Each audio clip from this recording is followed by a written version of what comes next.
Correct. People's 211? Correct. So in addition to this modeling chart that you created, what was that, about 20 years ago? I think it was 1996, so about 15 years ago. Going to, let's see, page 9 of People's 212. Also, the text from the current propofol package insert. Can you describe what's shown here and explain to us your contribution to what is shown here? So this was the work that was in 1991. So this is the work that's 20 years. If you look at initiation of max sedation, you can read through here, and let me just highlight with the laser pointer. It says here that with the infusion method, there's a certain number of mics per kilo per minute. I'm sorry. And this is the way of starting the infusion, which actually is to be done just for 3 to 5 minutes. That infusion is directly from the modeling that I did, and one of the talks that I gave for many years after this was how modeling and simulation were the basis of these numbers. This 0.5 milligram per kilogram, another way of expressing this, given over 3 to 5 minutes. I will say that my modeling actually said 3 minutes. The FDA, to be conservative, changed it from 3 to 5. But the modeling result that I gave to the AstraZeneca for this was 3 minutes.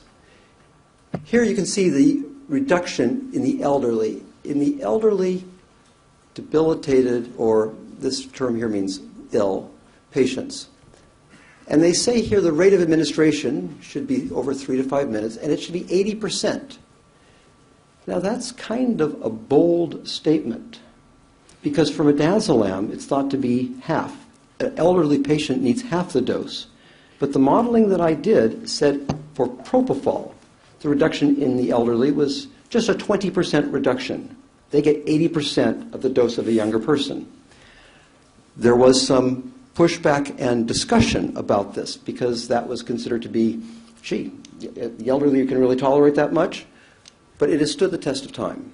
20 years ago this was put forward, and it has not been criticized. That 80% reduction has stood the test of time. So all of those numbers are directly from modeling and simulation that I did for AstraZeneca in collaboration. It was really a 3-way collaboration with the FDA.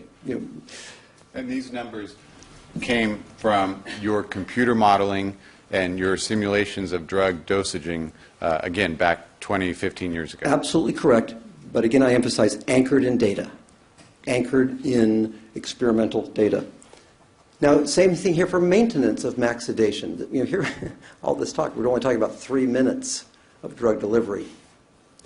For maintenance of max sedation. Can I ask you if you could just explain briefly what is max sedation? Oh, thank you. I'm sorry. I should have explained that.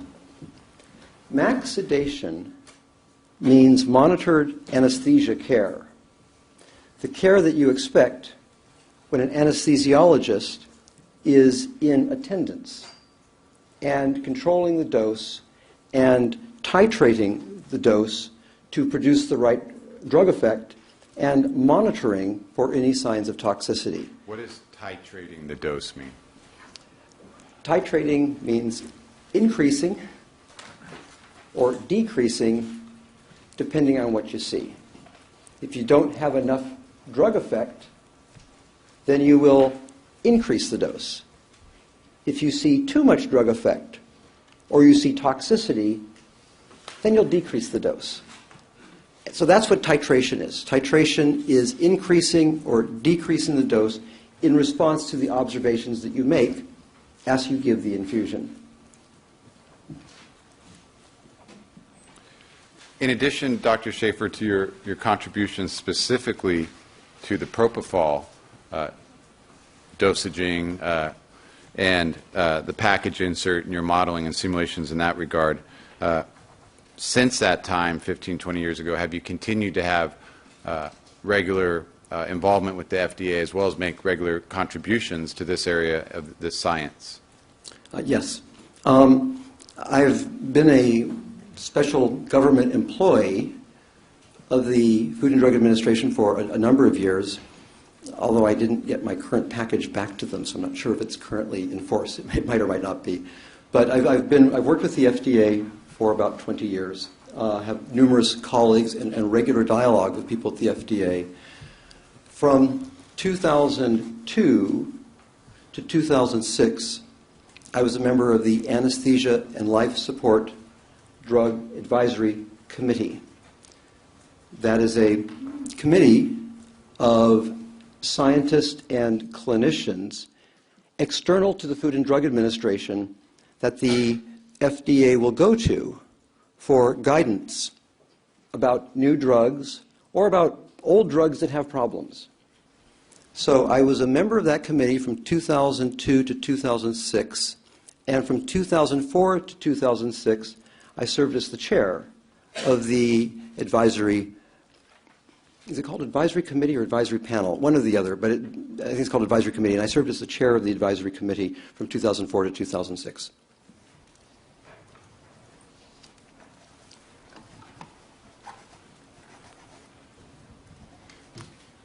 You were the chair of that committee from 2004 to 2006? Yes. And as chair of that committee, then what were your responsibilities and duties? As chair, I was regularly interacting with individuals at the FDA, and specifically with the anesthesia products group, on several problems that arose during that time.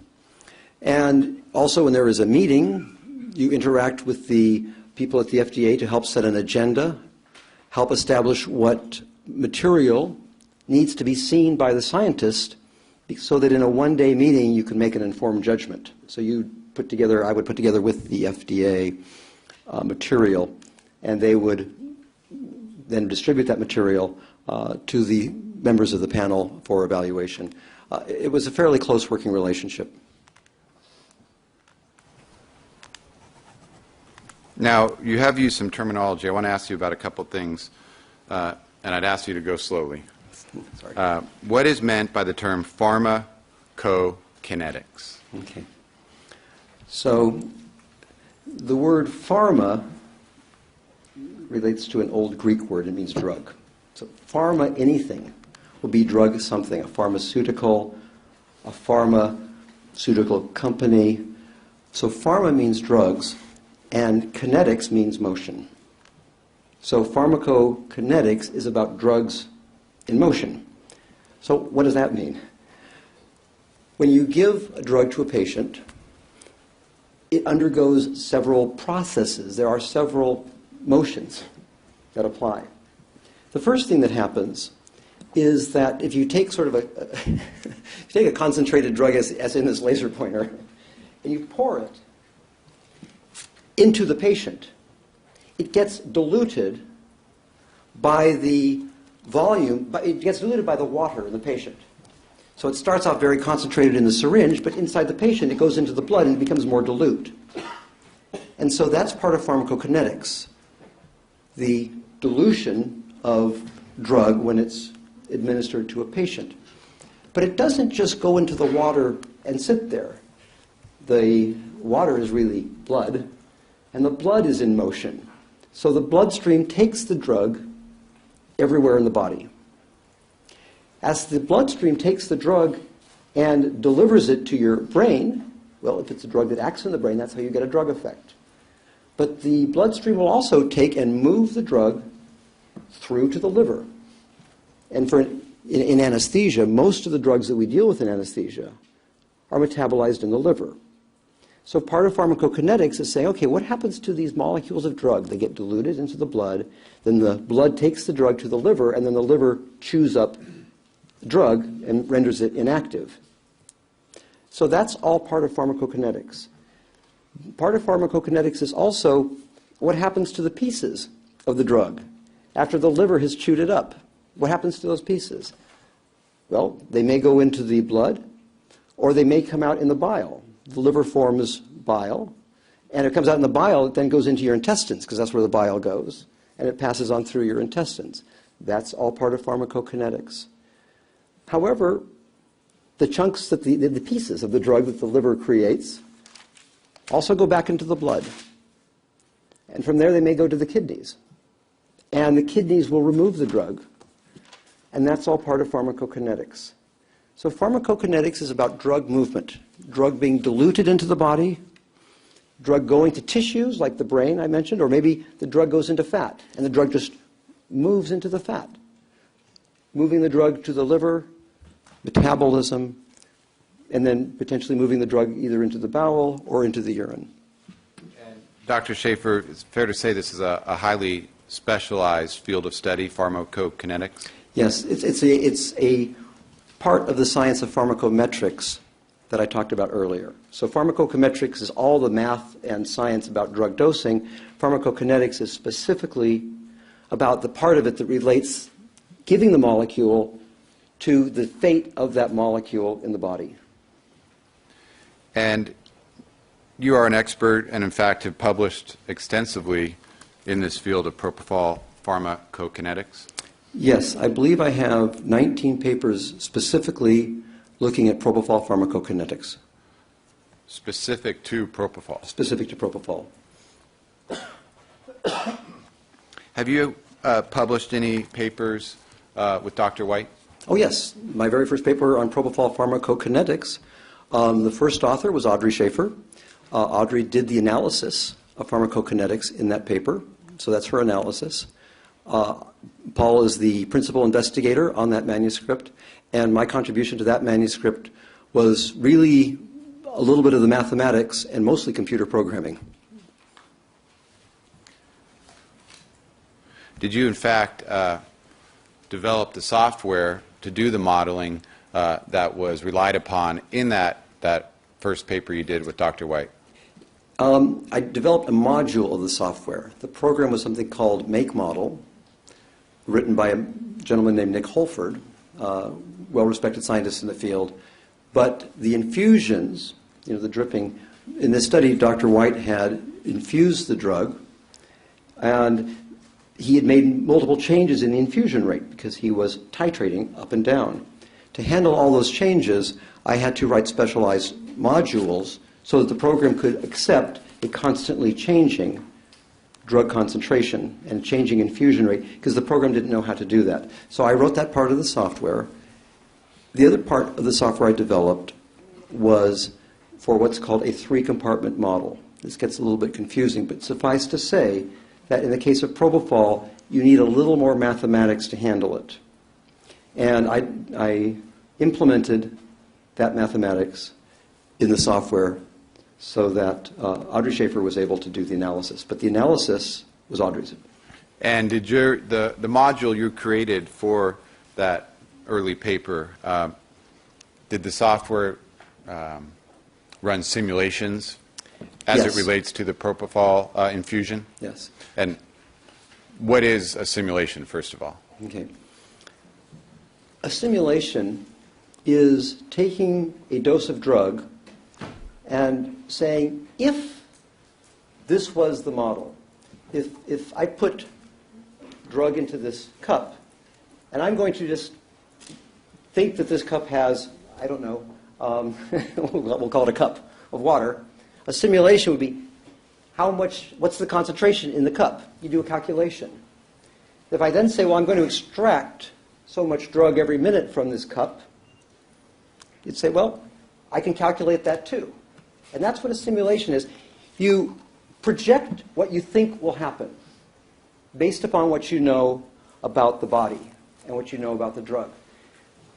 When you are estimating pharmacokinetics, you're constantly proposing a model. By constantly, the computer does this 1,000 times a second.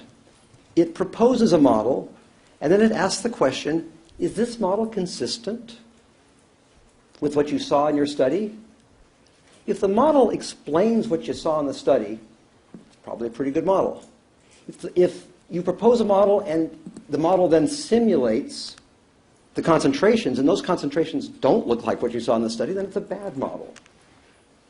So simulation and modeling are hand in hand. Every time you want to understand if a model works, you do a simulation. And then you ask the question, does the simulation describe what you saw?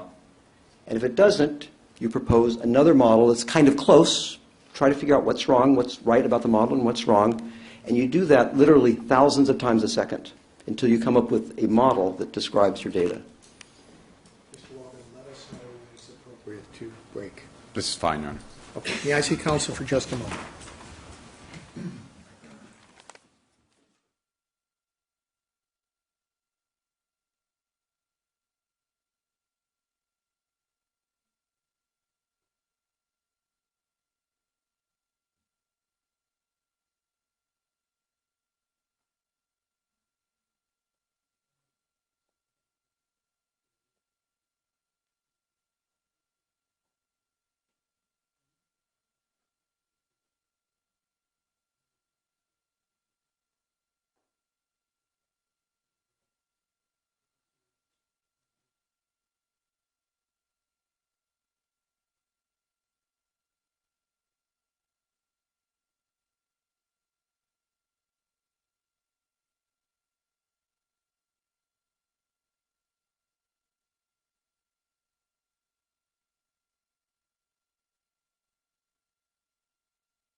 Ladies and gentlemen,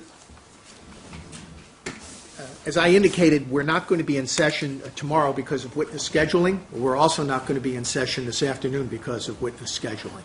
And this is at the request of both sides in the case. And the matter just came to my attention very shortly before we started the session. So if I had known, I would have given you a little more lead time. But we are going to take a break until Monday morning. And I'll give you a little more information in just a moment. At this point, Dr. Shafer, thank you for your testimony. Please don't discuss your testimony and the facts of the case with any other witness until we finish the trial. You may step down and leave. However, you are ordered to come back this coming Monday, the 17th of October at 8:45 a.m. Is that okay, sir? Yes, that's fine. Thank you, sir. Thank you very much. Thank you.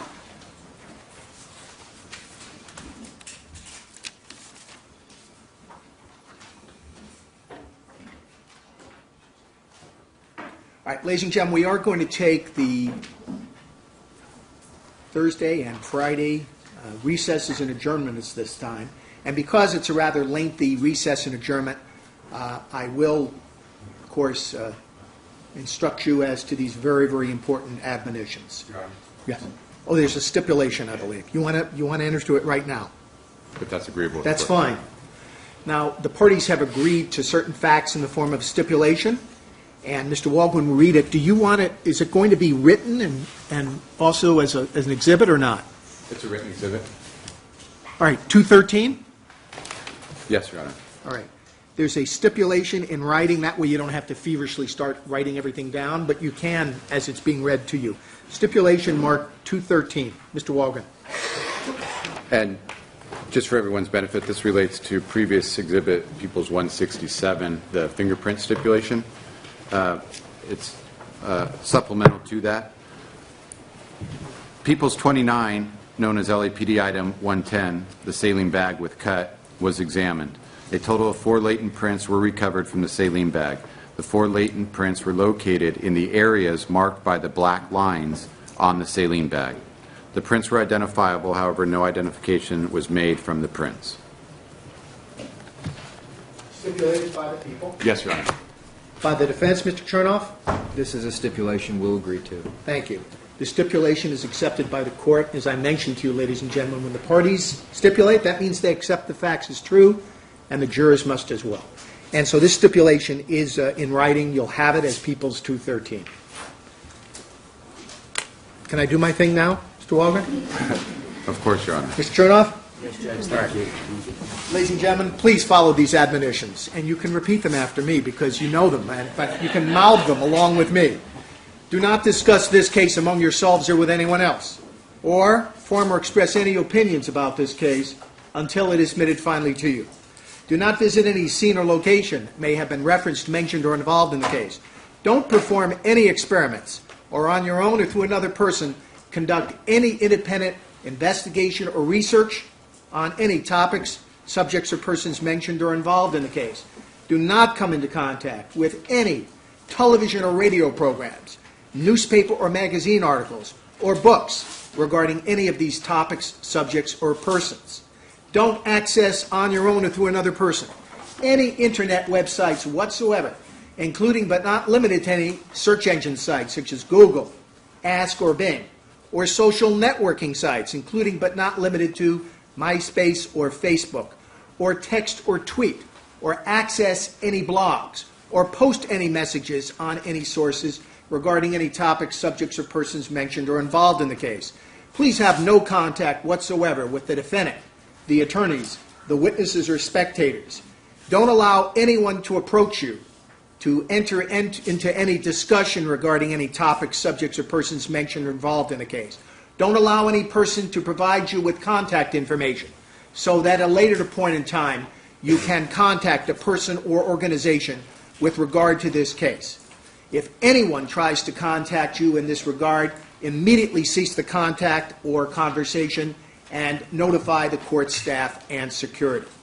Once again, do you assure us and promise us that you will follow your written admonitions as well as my continuing verbal admonitions? Yes. Ladies and gentlemen, thank you. We're going to ask that you rejoin us this Monday, the 17th of October, 2011. Hopefully, we will continue to have triple-digit temperatures in beautiful Los Angeles. Between now and then, it's very hot outside, so please keep cool and enjoy your day off tomorrow where you are free to go back to work or take care of any business or other professional responsibilities you have, or as well as any personal matters that you have. And enjoy your weekend as well. We'll be in recess till 8:45 a.m. this coming Monday. Have a good day off and a weekend off. Bye.